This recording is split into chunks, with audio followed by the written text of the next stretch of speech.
Welcome to the video tutorial on how to create new classes in edusyms. You will be able to add new classes and perform basic configuration after watching this video. From the main menu, select Manage, then Academic, and finally Classes.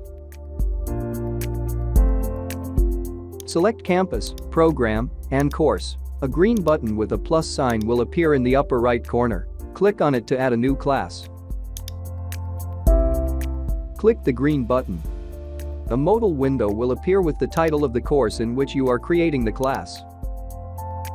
The course code will be displayed in the first field. You must name your class by typing it into the field with the placeholder code, select a campus, enrollment type, and assign a class manager.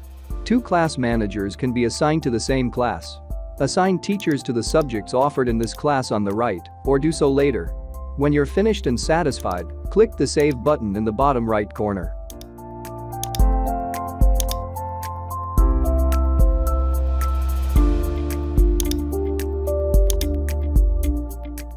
That's all I've got for now. You have added a class to the system successfully. Thank you for your time. See you in the next video, and remember to like, subscribe, and enable notifications on our YouTube channel.